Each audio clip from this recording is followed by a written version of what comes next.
حضرت مولا علی شیر خدا نے فرمایا تھا قرآن پاک کبھی پرانا نہیں ہوگا، جب بھی پڑھو گے نیا مزہ ہی آئے گا، نیا سرور ہی آئے گا، نئی کیف۔ بڑے بڑے کٹر کافر قرآن پاک سنتے تھے نا۔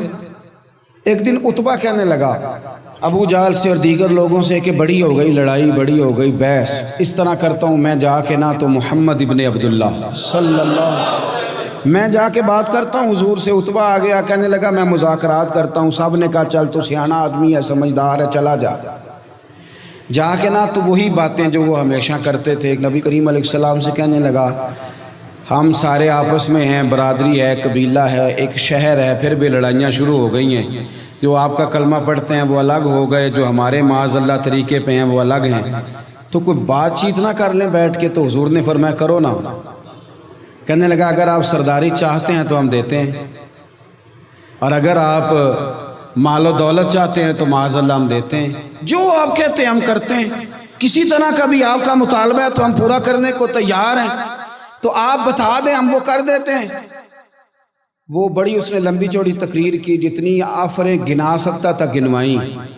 کریم خاموش رہے۔ جب اس کی بات پوری ہو گئی تو حضور فرمانے لگے میں بھی کچھ بولوں۔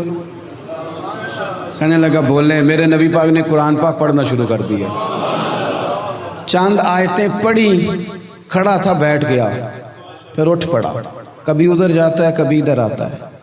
حضور نے تلاوت ختم کی، کہا کوئی بات کرنی ہے؟ کہنے لگا نہیں مجھے اجازت دے دے۔ واپس گیا، جب گیا نا تو ابو جہل دور سے دیکھ کے کہنے لگا جو گیا تھا وہ تو عتبہ تھا، اور یہ جو آ رہا ہے یہ کوئی اور ہے، یہ کوئی اور ہے، یہ وہ نہیں ہے جو گیا تھا۔ واپس آیا تو کہا کیا طے ہوا؟ کہنے لگا یار طے کیا کرنا ہے، میں نے شاعر بھی دیکھے، کاہن بھی دیکھے، جادوگر بھی دیکھے، میں نے زمانہ گھوما ہے، پر جو قرآن وہ پڑھتے ہیں وہ بندے کا کلام نہیں، وہ رب کریم کا ہی کلام ہے، وہ اللہ کا کلام ہے۔ تم نہیں مقابلہ کر سکتے، تم باز آ جاؤ، وہ تمہارے بس کی بات نہیں۔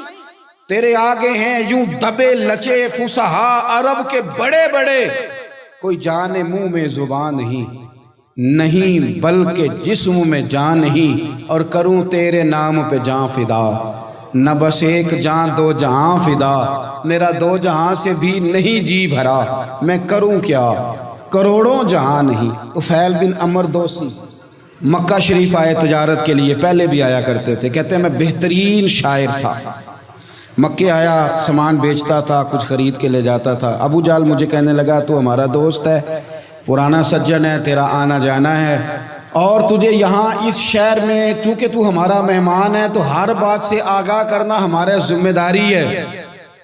یہاں ایک شخص ہے محمد ابن عبداللہ، محمد ابن عبداللہ صلی اللہ تعالی علیہ وسلم اعلان نبوت کرتے ہیں، اور معاذ اللہ شاعر ہیں، جادوگر ہیں، ان کی تو نے بات نہیں سننی۔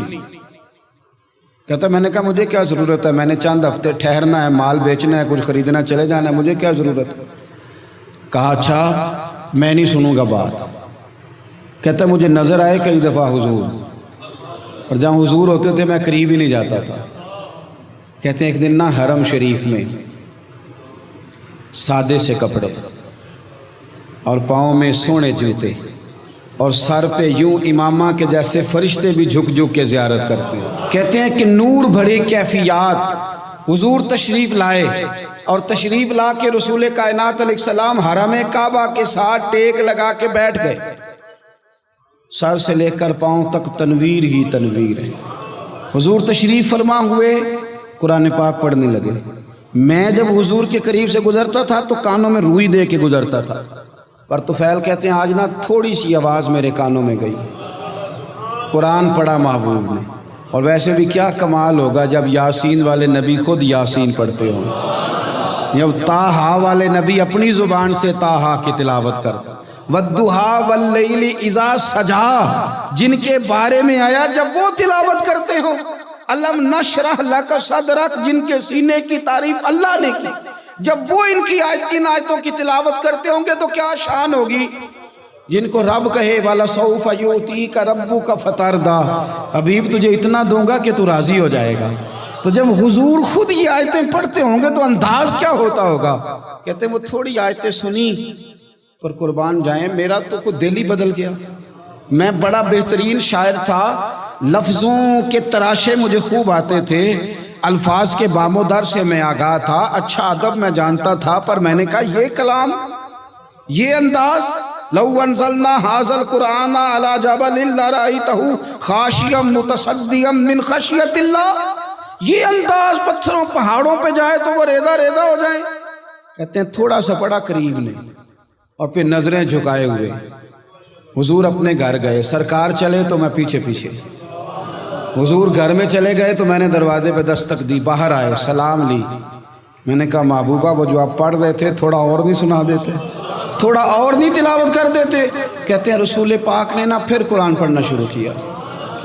میں کبھی بیٹھتا تھا کبھی اٹھتا تھا، جب حضور نے تلاوت مکمل کی تو میں نے آگے بڑھ کے ید اللہ والا ہاتھ تھاما اور دست مبارک پکڑ کے کہا سونیا، یہ مجھے کہتے تھے نہ سننا، میں نے زمانہ دیکھا ہے، میں کوئی عام آدمی نہیں، میں سردار ہوں، میں نے دنیا دیکھی ہے، مجھے قسم ہے جو آپ کی زبان سے نکل رہا ہے وہ بشر کا کلام نہیں. آپ مجھے کلمہ پڑھائے، میں مسلمان ہونا چاہتا ہوں.